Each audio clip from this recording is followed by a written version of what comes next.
Big boss Malayalam season 6ൻ്റെ ഏറ്റവും പുതിയൊരു അപ്ഡേഷനിലേക്കാണ് പോകുന്നത്.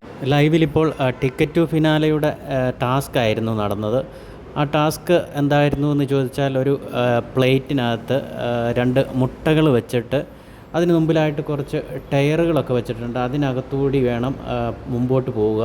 ആ പോകുന്ന സമയത്ത് വേറൊരു സ്റ്റിക്കൊക്കെ ഇങ്ങനെ വെച്ചിട്ട് അതിൻ്റെ അടിയിൽ കൂടിയൊക്കെ നടന്ന് ഒരു നിശ്ചിത സ്ഥലത്ത് എത്തുക എന്നുള്ളതാണ്. ബസർ ടു ബസർ ആണ് ഇത് ഈ ഗെയിമിൻ്റെ റൂള്. അപ്പോൾ അത് കൃത്യമായിട്ട് ഈ മുട്ട താഴെ പോകാതെ നിശ്ചിത സ്ഥലത്ത് എത്തിച്ചേരുന്നവർക്കാണ് പോയിൻ്റ് കിട്ടുക. അങ്ങനെ അതിലിപ്പോൾ ഡെന്നും അതുപോലെ തന്നെ ടണൽ ടീമും ഓരോ പോയിൻ്റ് നേടി അവരിപ്പോൾ വിജയിച്ചിരിക്കുകയാണ്. ഈ ടാസ്കിന് ശേഷം ജാസ്മിനും അതുപോലെ റസ്മിനുമായിട്ട് സംസാരിച്ചു കൊണ്ടിരിക്കുന്നതാണ് നമ്മൾ ലൈവിൽ കാണുന്നത്. ഇവിടെ അപ്സരയുടെ കാര്യമാണ് പറഞ്ഞുകൊണ്ടിരിക്കുന്നത്. അതേ സമയത്ത് അപ്സരയും നന്ദനയുമായിട്ട് അകത്തിരുന്ന് സംസാരിക്കുന്നുണ്ട്.